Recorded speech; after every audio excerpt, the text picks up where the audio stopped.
नमस्कार। धर्म देवाशीष के यूट्यूब चैनल में आपका स्वागत है। मैं हूं अनुपम उप्रेती। आज हम सरकार की लुक ईस्ट और एक्ट ईस्ट पॉलिसी पर चर्चा करेंगे और भारत के उत्तर पूर्वी राज्यों पर इसके पड़ने वाले विकास संबंधी प्रभाव पर प्रकाश डालेंगे। उत्तर पूर्व के प्रति सरकार की गंभीरता इस बात से झलकती है कि 8 उत्तर पूर्वी राज्यों को सरकार ने अष्टलक्ष्मी के रूप में मान्यता दी है, जो धन की देवी लक्ष्मी के 8 रूपों का प्रतिनिधित्व करती है।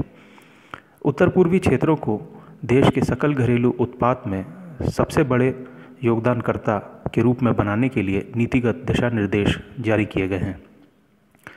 वर्तमान विकास प्रक्रिया को समझने के लिए सरकार की लुक ईस्ट और एक्ट ईस्ट पॉलिसी के कुछ पहलुओं को हमें ध्यान में रखना होगा।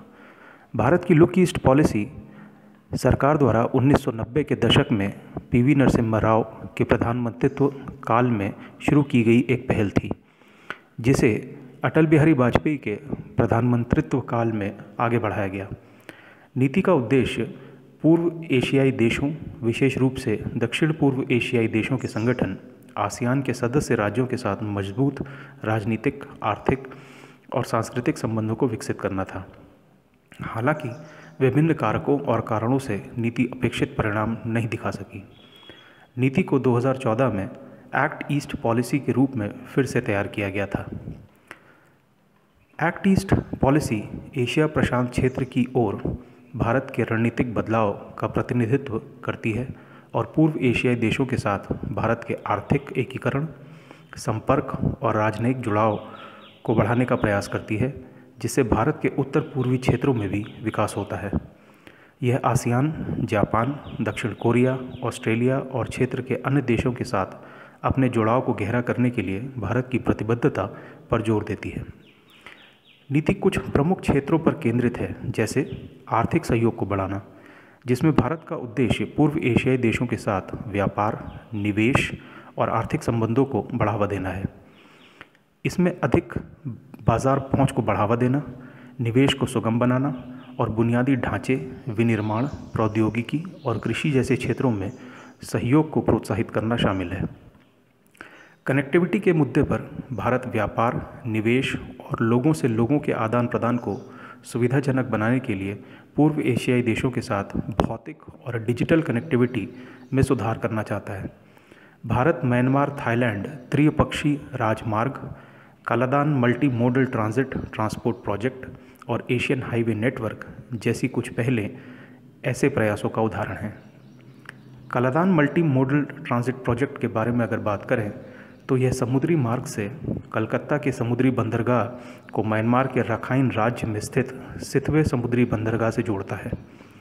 फिर यह सितवे बंदरगाह को कालादान नदी के माध्यम से म्यांमार के चिन राज्य में स्थित पलेटवा से जोड़ता है और आखिर में पलेटवा से मिजोरम के लोंगताई जिले में जोचाछुआ के लिए एक सड़क संपर्क मार्ग बनाता है। इसी तरह भारत म्यांमार थाईलैंड त्रिपक्षीय राजमार्ग, जो 1360 किलोमीटर लंबी परियोजना है, जो मणिपुर के तेंगनोपाल जिले में स्थित मोरे को थाईलैंड के माय सॉथ से मांडले, नेपितो, बागो, ये तीनों शहर म्यांमार में स्थित है, से होते हुए अंत में थाईलैंड के माय सॉथ से जोड़ती है। इसके अलावा नीतिगत लक्ष्यों को प्राप्त करने के लिए घरेलू स्तर पर सड़क संरचना को विकसित किया जा रहा है।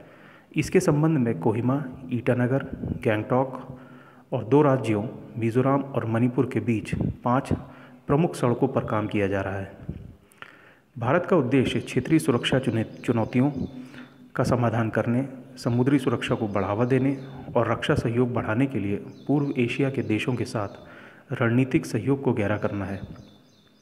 सुरक्षा संबंधों को मजबूत करने के लिए किए गए उपायों में द्विपक्षीय रक्षा अभ्यास, संयुक्त गश्त और क्षमता निर्माण कार्यक्रम शामिल हैं। एक्ट ईस्ट पॉलिसी सांस्कृतिक कूटनीति पर जोर देती है और इसका उद्देश्य भारत और पूर्व एशियाई देशों के बीच लोगों से लोगों के संपर्क, पर्यटन, शैक्षिक आदान प्रदान और सांस्कृतिक सहयोग को बढ़ाना है। इसके अलावा भारत क्षेत्रीय सुरक्षा, आर्थिक सहयोग में योगदान देने के लिए East Asia summit, ASEAN regional forum और ASEAN defence ministers meeting plus जैसे क्षेत्रीय मंचों में सक्रिय रूप से भाग लेता है।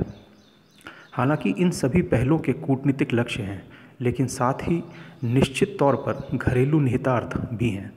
अंत में घरेलू अर्थव्यवस्था को बढ़ावा देने के लिए मार्गदर्शक मंत्र वोकल फॉर लोकल और लोकल फॉर ग्लोबल हैं, जिसने सीमावर्ती क्षेत्रों में विकास को आवश्यक गति दी है, जिससे क्षेत्र के स्थानीय समुदाय को लाभ हुआ है। इस संबंध में एक उदाहरण बांस का है, जिसका घास के रूप में पुनर्वर्गीकरण किया गया है, जिसे पहले एक पेड़ के रूप में वर्गीकृत किया गया था। इससे आदिवासी उत्पादों के विकास में मदद मिली है, जिससे कई वन धन केंद्रों की स्थापना हुई है। कुल मिलाकर एक्ट ईस्ट पॉलिसी एशिया प्रशांत क्षेत्र के बढ़ते महत्व को समझती है और पारस्परिक लाभ के लिए पूर्व एशियाई देशों के साथ राजनीतिक, आर्थिक और सांस्कृतिक संबंधों को मजबूत करने की इच्छा और निश्चित प्रभाव के साथ क्षेत्रीय स्थिरता और समृद्धि को बढ़ावा देने पर जोर देती है, जिससे देश के उत्तर पूर्वी क्षेत्र पर निश्चित प्रभाव पड़ता है। तो आज के अंक में इतना ही। अगले अंक में आपसे फिर मुलाकात होगी। तब तक के लिए नमस्कार।